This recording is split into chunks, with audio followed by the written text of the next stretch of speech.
give me a few different position battles that you think that they should be keeping an eye on.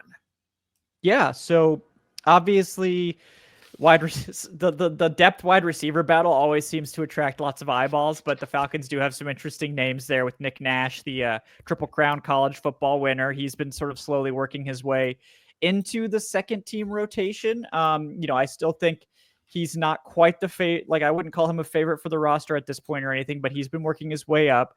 Okay. David Sills actually has been the biggest surprise of that group, I would say. He's an interesting player. Kirk Cousins loves him.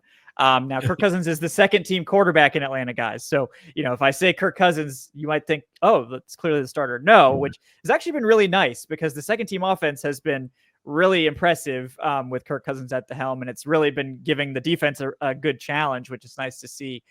We get to actually see these guys make some great catches too.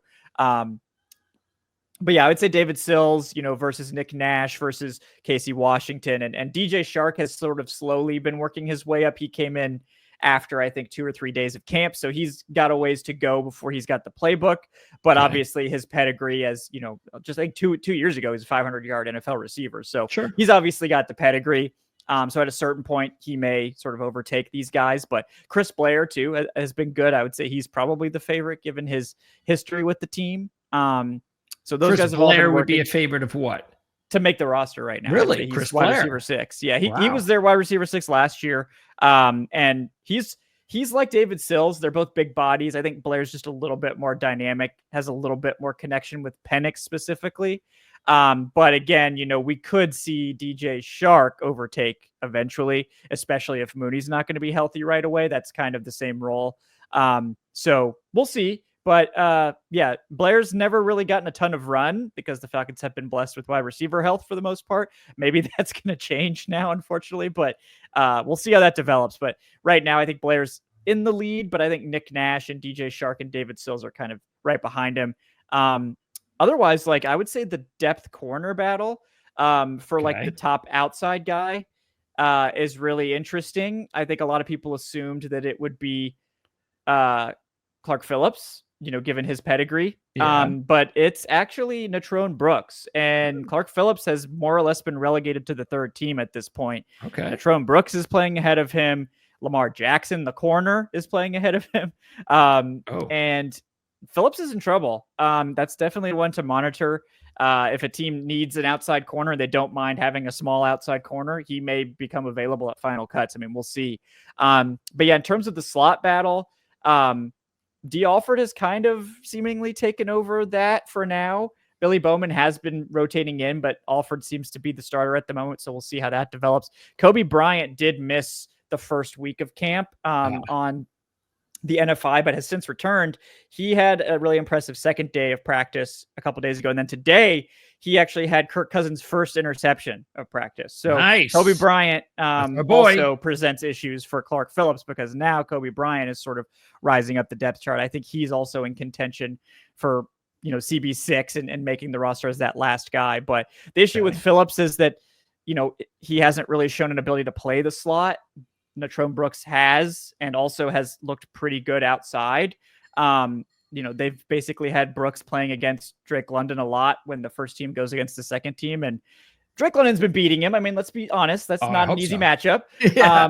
But Brooks had the only Michael Penix interception of camp.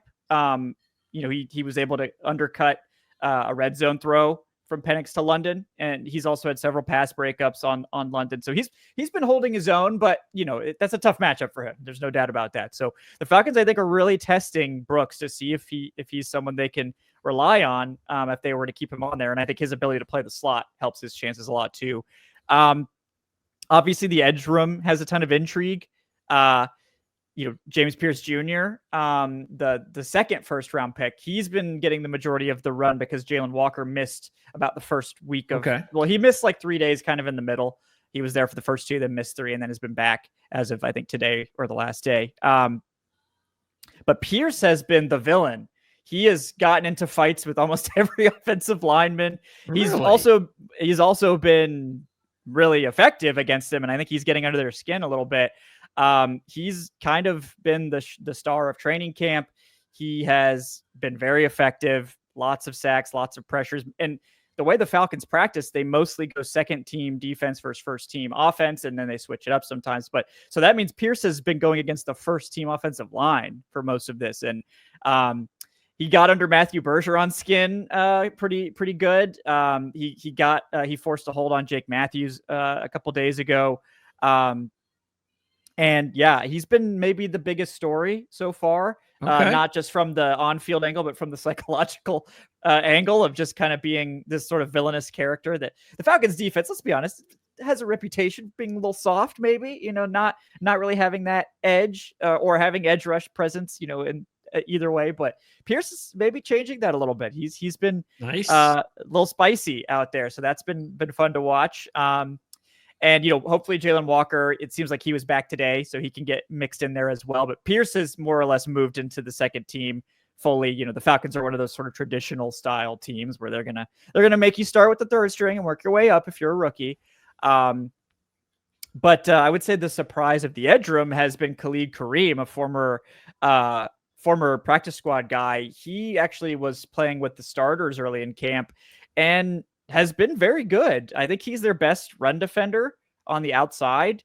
He's had a lot of sacks, a lot of pressure, a lot of run stuffs. I think that he's maybe going to be in the running to be a starter because of the early down ability. Like, I don't know that he'll play a majority of snaps or anything, but I think he's one of their best run defenders and has shown, the ability to rush the passer that you need to see if you're going to play edge. And he has kind of been the reason more than anything, maybe, that Braylon Trice hasn't gotten more run with the first and second teams because Khalid Kareem has been so impressive. So that's been a nice surprise. Obviously, Jalen Walker being quiet is not something that fans wanted to hear because he's missed some time, but James Pierce Jr. has made enough noise for the both of them so far. So that's certainly the other one to watch. And then safety, it's basically been back and forth between rookie Xavier Watts and Jordan Fuller, the veteran. They basically that's really a competition, you think? I don't know. They've been switching back and forth. Xavier Watts is going to start, in my opinion. I don't really think there's too much concern there, but Fuller has been, solid as well. And I think the team really who's playing with the ones?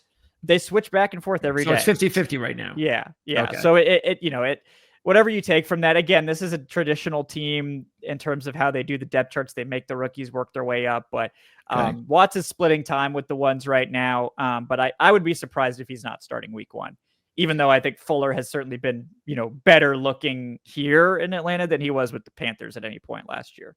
So if by the end of the season, and let's say Helms is healthy, ready to go 100% week one, everything's fine.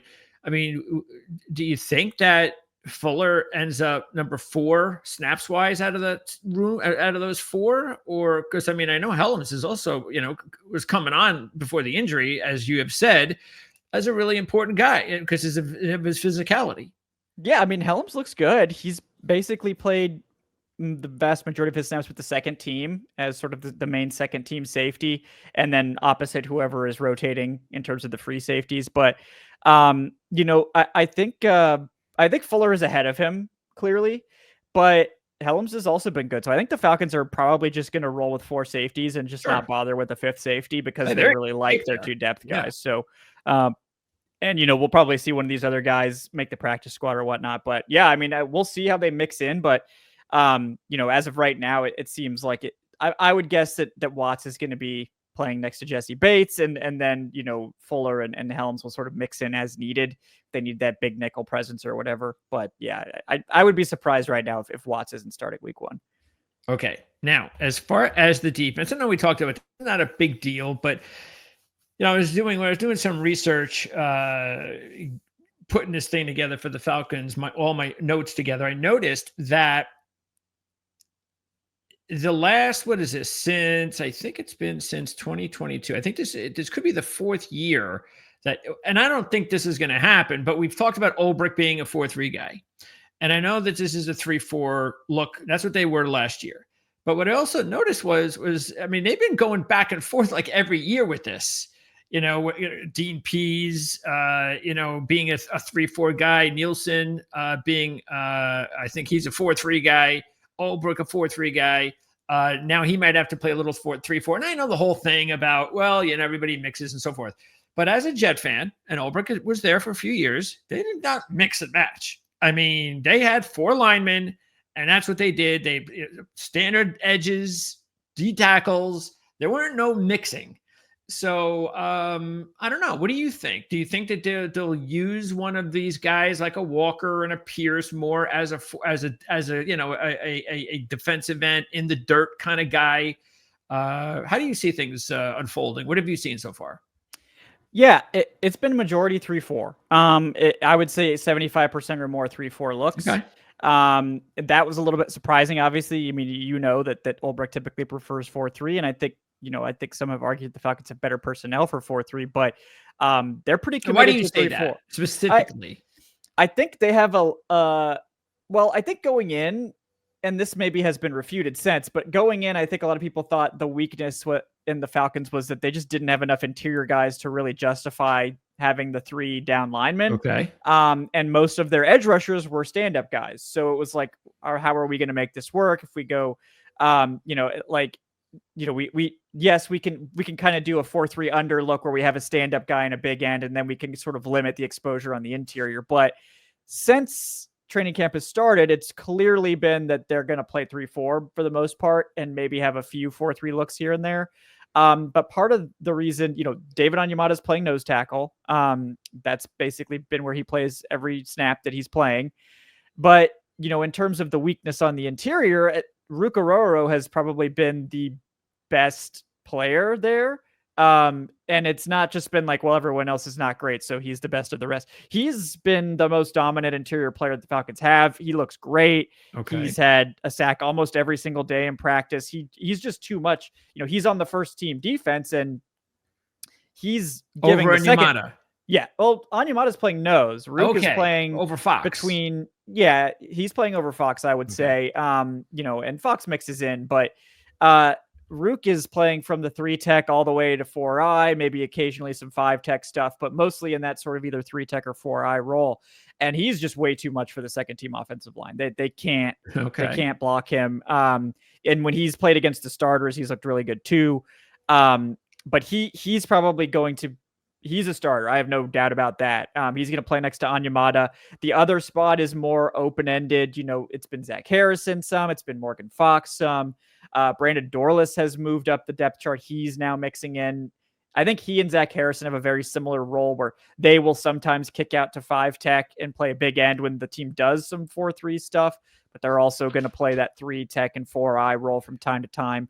So really I think the reason they're playing 3-4 is because they actually want to get Aroro and Harrison and Dorlus out there. Okay. And really the question to me is like, do we actually have a nose tackle that can hold up against a run? Because I think Onyemata's, they're going to use him as like a penetration style nose, and sort of, I think that's a good role for him. He's been effective so far with that, but is he going to be able to 2 gap when they come up against teams that are going to want to try to run the ball as much as possible? And I think that's more of an open-ended question. So I wouldn't be surprised, if they look for a traditional nose tackle at final cuts to sort of rotate in with Onyemata. So I assume that they will do that, because right now it's Kentavious Street that's backing him up. And again, Kentavious Street did bulk up to like 315, 320, but still not really traditional nose tackle build. So I'm curious if they will try to find, a traditional nose tackle at cuts to kind of mix in there. Yeah, we talked about their needs in the offseason going into it, and I was looking over all of it and realized that was the one part of the defense that they have not been able to fix at this point was that interior nose guy, the depth there.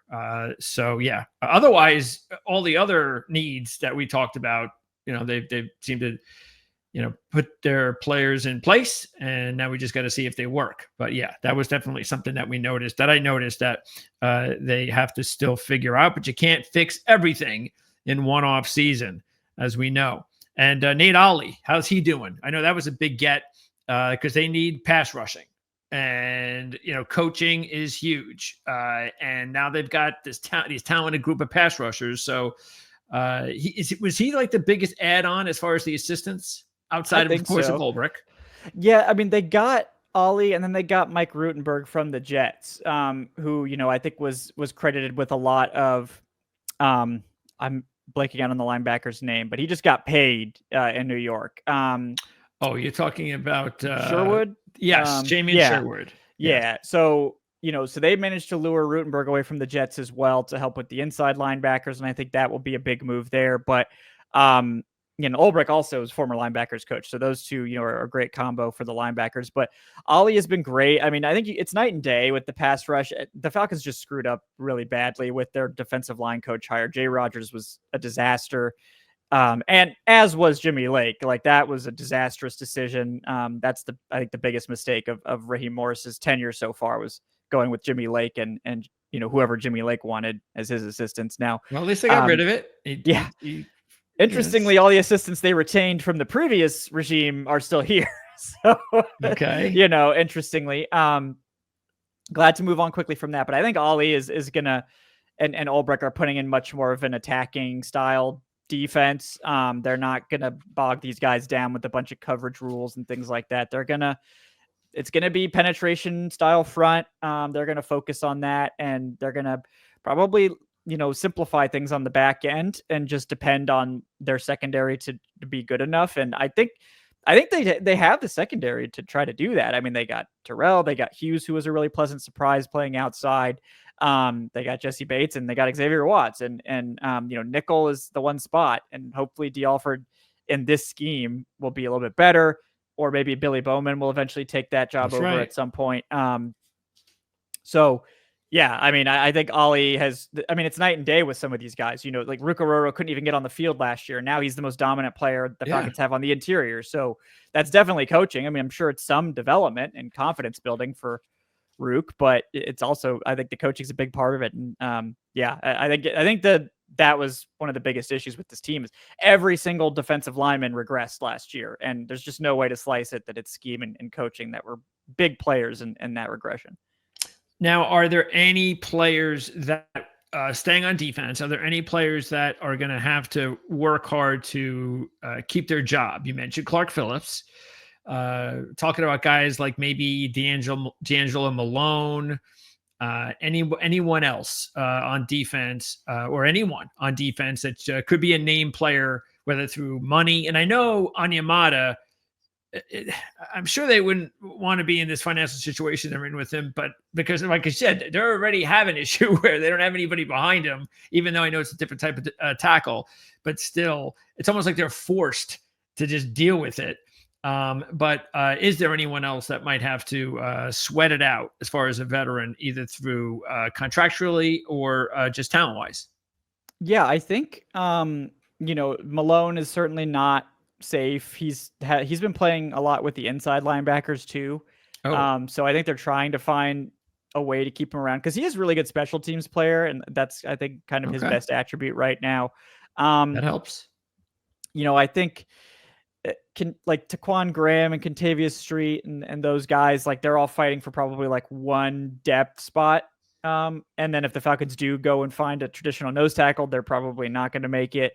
I think in the edge room, I think everyone will make it, maybe except for Malone. I think they're probably going to keep 6 edges. So, I think Khalid Kareem is actually going to make it pretty clearly at this point.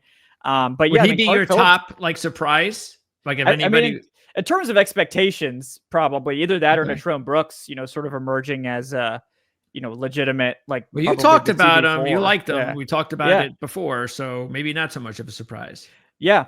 So based on expectations, Kareem definitely is the biggest surprise. But yeah, we'll see how much Kobe Bryant is able to show over the remaining weeks. He's obviously kind of made himself known over 2-day sample size thus far with. I gotta believe he's going to make it. It'd be tough to let him go because he'll be picked up right away. Yeah, I don't think he's going to be released at this point. We'll have to see him continue it, but yeah, to me, I think the surprise to some people might be, Kobe Bryant and Natrone Brooks making it over Clark Phillips. Okay. And by the way, Barrow, he had a good chance to make the practice squad, right, Barrow? I would say all those guys have a good shot at the practice squad. we'll see if Barrow's been playing sort of deep down the depth chart with like Kale London and those guys. But yeah, I mean, I think he had a sack the other day.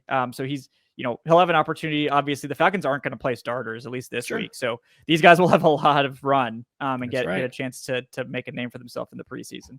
All right, offensively. So let's go through offense. Big signing extension today with Caleb McGarry. And this offensive line, this unit, really, if you look at it, heading into this the season, for the past couple of seasons, well, again, we're still got to get into the season, but there's a lot of cohesion there. Yes, they lost their big center, but for the most part, very healthy last year. 4 starters returning this year. And we know how important that is, but that goes with really good scouting, because every player on that line were draft picks, except, of course, Newsel, who takes over for Dahlman.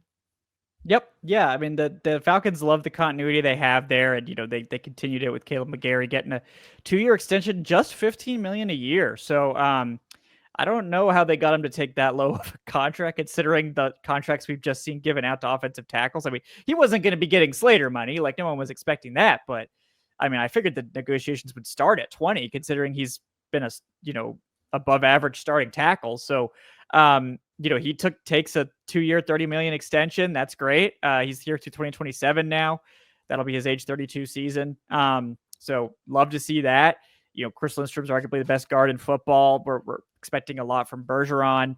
Jake Matthews is sort of the timeless tackle. He just continues to go out there and make plays.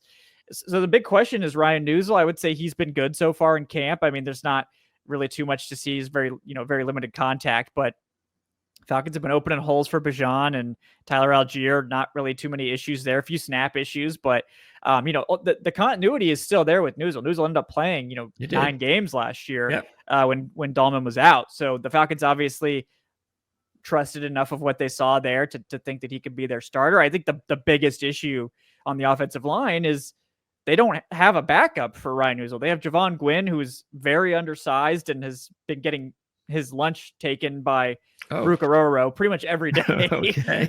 Poor guy. I think they need to get a veteran center to back up Newsel, and I assume they'll look for that at final cuts. But Storm Norton's obviously one of the better swing tackles in the NFL. The Falcons like that. They have 2 good backup guards in Elijah Wilkinson and Kyle Hinton. Really it's just center, that they're looking at in terms of depth. And I imagine, Newsel will get his chance to kind of prove himself as a, plus starting center. But if not, the Falcons probably be looking at center high in next year's draft. Maybe they will be anyway. But that offensive line still should be a big strength of this team. And is the hope that Jack Nelson can be groomed in the next couple of years to potentially take over for Jake Matthews, so they don't have to spend a high draft pick or big money on a free agent? Or was that just, it's a 7th round pick. They don't really have any expectations for him. I think they would love for him to take over for Jake Matthews. I think you would love to have a 7th round pick hit like that. Of course. My guess is like the more realistic outcome is that he's like a future swing tackle. Yeah. Maybe you're hoping for him to become Storm Norton. But for now, we'll have to see. He when McGarry has missed like a day or two for just like a rest day, and Nelson's gotten sort of the call up to the second string with Storm Norton moving to the first string, and he's been fine. But long way to go before we figure out if Jack Nelson's gonna be like taking over the lofty role of Jake Matthews. But certainly a guy that's intriguing, and has the tools. So I always like taking those late round tackles and just seeing what you can do. So we'll see how that develops. Okay, as far as rookies along the line, along the offense, and you've already named Nick Nash. Joshua Gray, by the way, we talked about him, a very intriguing CFA because a lot of experience, accolades at Oregon State. So that was a nice pickup after the draft. And also, I mentioned I really like Joshua Simon, the tight end that they picked up after the draft as well. Any of these guys, you hearing anything about them, or are they all looking like practice squad guys? Who has the best chance to make the team? Most of those guys are with the third team. So it's just it's tough to to just nobody's too really early. The third team. Sure. Yeah. So it's probably a preseason thing because those guys are going to play a lot. So we'll have to kind of see during the preseason if anyone stands out. Because as of now, everyone's just watching when they're doing team stuff. No offense to those guys, everyone's watching, Michael Penix, and the first string go against the second string. So, not too much to report there. I think, this Friday we'll hopefully get some future looks at if any of these guys can be something. Obviously there's an opportunity at backup center. So there you go. And Nick Nash, again, I just think, and we talked about it, he has a really good chance just based on the fact that we would think that at some point, as soon as possible, they would like to replace Ray McCloud. He's nice player, did a nice job. Nobody expected it, but still, that's definitely a position that they would like to upgrade at some point. All right. So, here's a question. Do you think that it's possible? And I know how much they can rotate the running back position because Algier is capable. But do you think it's possible this year, next year, for Bijan to be a 2,000-yard back? I think, yeah. I mean, combined, he's gonna have a big passing game role. That they would hate me like tweeting this out or like saying it, but he rotates out to the slot or out wide frequently. The Falcons are doing more 2 running back sets where they're trying to get, teams in base against Bijan as a pass catcher. One of the best throws at camp was Penix hitting Bijan on like a 30-yard wheel route for a touchdown. Just absolute perfect placement, dusting a linebacker, which, if the Falcons can get Bijan matched up on a linebacker, they're going to go to that matchup. So he's clearly worked a lot at building out, it's not a coincidence that I think Bijan's like sort of role model is Christian McCaffrey. They spent all summer together. Apparently they were working out and Bijan was really sort of picking McCaffrey's brain and trying to be, trying to absorb that and become that type of back. And I think that's where this is heading if all goes well, is that the Falcons want Bijan to be just a 3-down menace that teams just can't take their eyes off. Okay. And you think that could, so that's possible. You see that this season. Yeah. Okay. Now, I don't know how, will it really big Christian McCaffrey level production yet? Sure. I don't know, but they're certainly going to try. And Penix loves throwing to Bijan. He goes to him all the time. So, okay. All right. So Pitts, do you see his role expanding at all, or is he kind of 50-50 still where, hey, he could wind up having his best year or he could still get traded?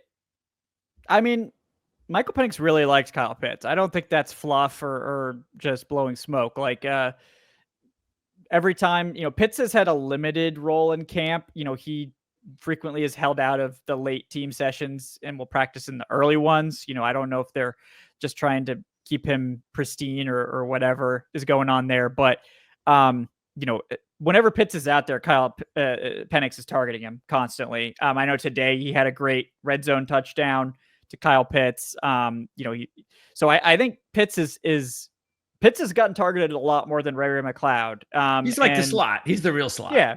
Yeah.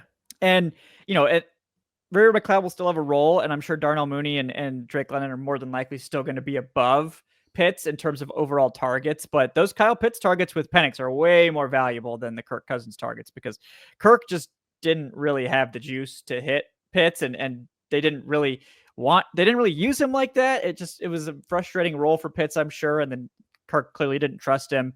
He really wanted that more traditional slot receiver. So I think Penix is just all gas, no brakes. Like he wants to throw the ball deep every play if he can. I think the Falcons have actually had to structure practice in such a way that it forces him to practice the short throws because he'll take the deep shot. Like he'll take it almost every time and convert it most of the time. But they were like, we need to work on some like short red zone stuff because if there's one issue with Penix so far, it's been that he misses on some of the short stuff. He needs to take some mustard off some of those throws and work on the touch passes and things like that. But it's funny because the spectacular highlight throws, it's like every practice, there's like 3 or 4 of those. And sometimes the misses will be those little simple ones. So the Falcons have, I think, started sort of forcing him to throw short and try to like really help hone in some of that stuff.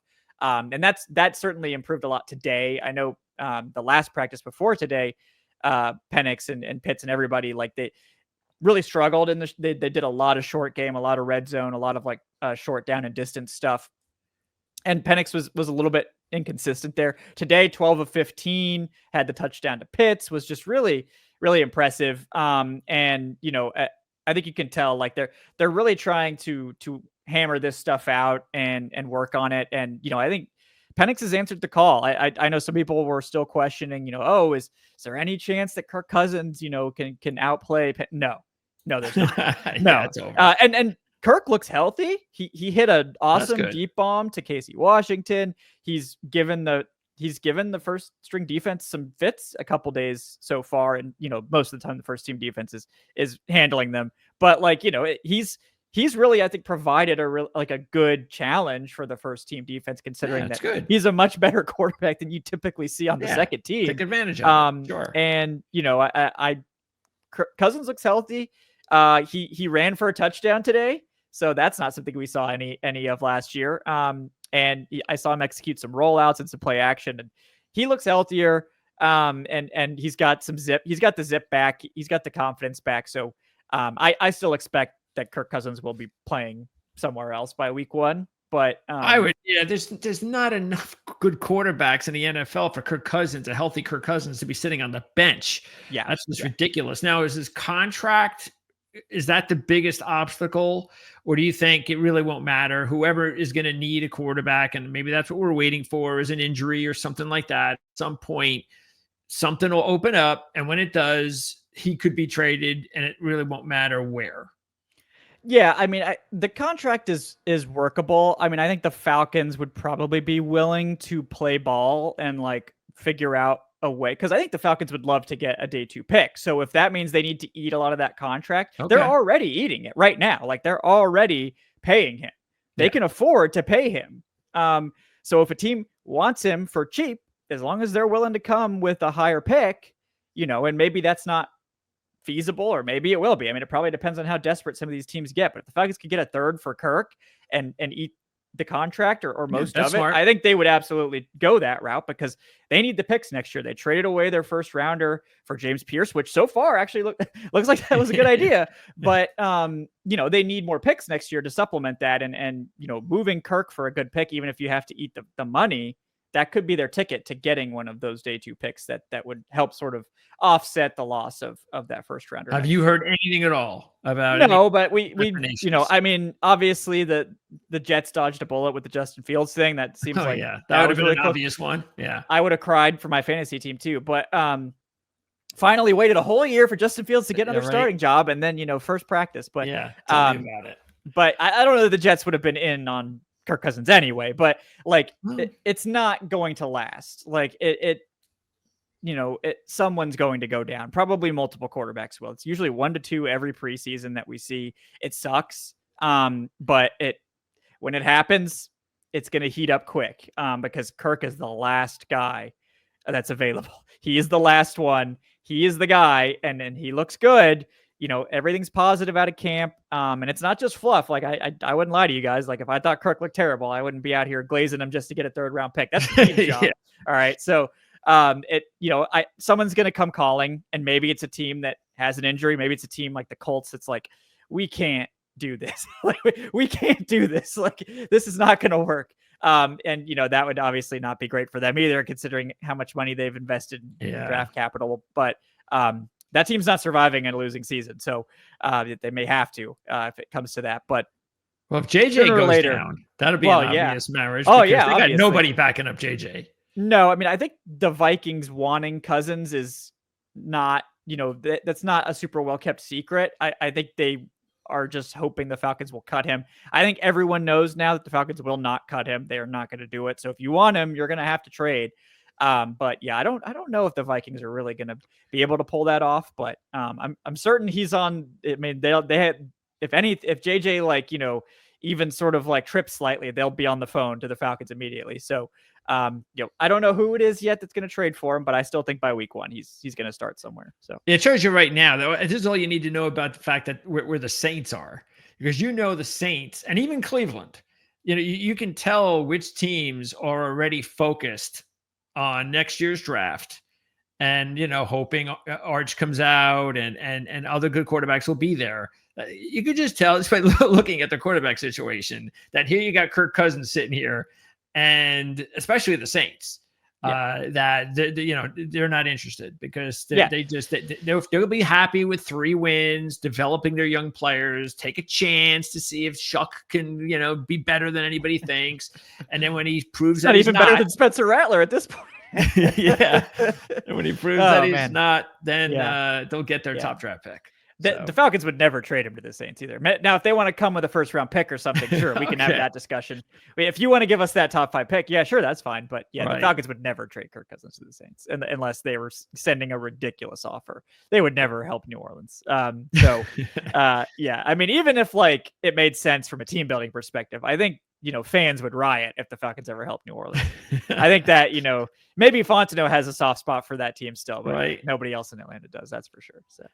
Okay. All right. So let's go through. Give me a breakout for both sides of the ball. Starting on offense, a player that you think could break out this year, and it doesn't have to be, a fantasy guy. It could be a lineman, but give me somebody who you think is a good breakout candidate.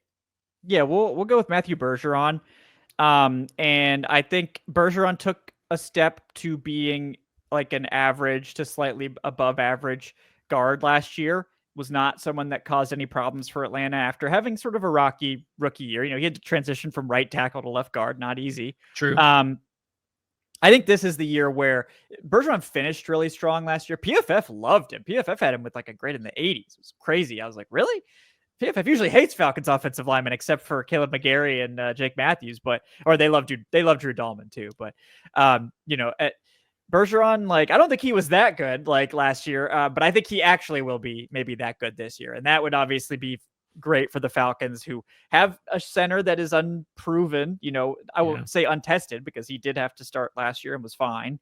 But if they could surround Newsel with Bergeron and Chris Lindstrom and have 2 of the better guards in the NFL, next to 2 of the better tackles in the NFL, and Newsel is really the only guy that's sort of average. I think that's a great pathway because I think that one of the biggest issues with the team last year was that they could run right extremely well. The running right, they were 5 yards a carry. It was great. Running left was a different story, and it really kind of made their run game a little predictable and difficult.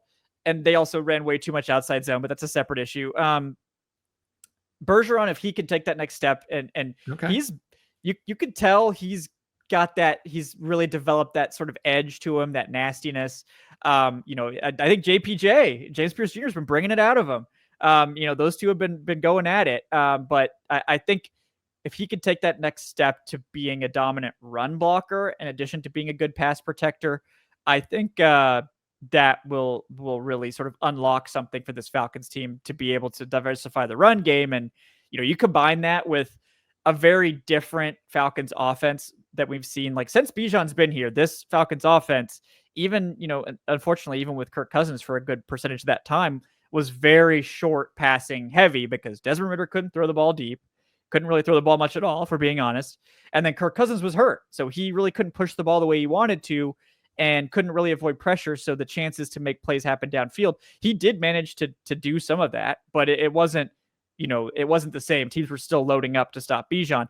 Penix is going to force teams into too high coverage. He will relentlessly attack deep. If he sees cover 1, he's going to throw the ball deep. So teams are not going to be able to play cover 1 against the Falcons, assuming Penix is hitting these deep shots. And that's going to force light boxes for Bijan Robinson that he's never gotten a chance to play against. So the idea, obviously, for this Falcons offense is that we're going to force you to play cover 2 because Michael Penix is a maniac.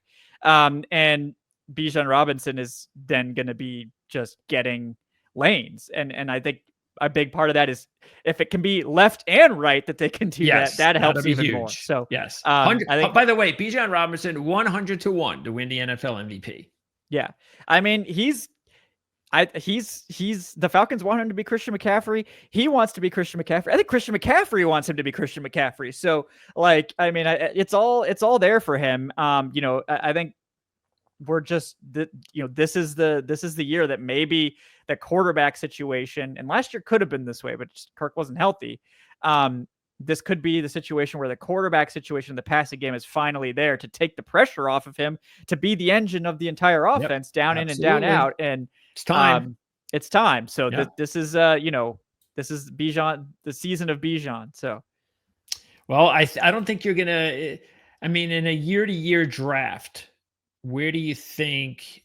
Have you looked at it yet? I usually wait until like 2 days. I do so much information during the season anyway nowadays, where I don't do any of my fantasy research until like a couple days before my draft, my regular my year-to-year draft, because I just don't need it. And then I just kind of fine tune and look at the rankings and where's everybody getting picked. So I don't know if you've looked at that yet. Where do you think is Robinson, like top 3, top 5? He's 101. He should be. He's 101.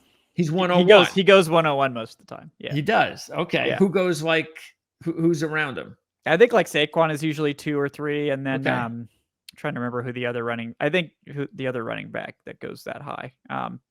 But yeah, it's like Saquon and Bijan are typically fighting for the 101. Derrick Henry, is he up there? Henry's up there too, but I think there's obviously some concern about Henry with his age, even though Henry's clearly like a Terminator. I don't know.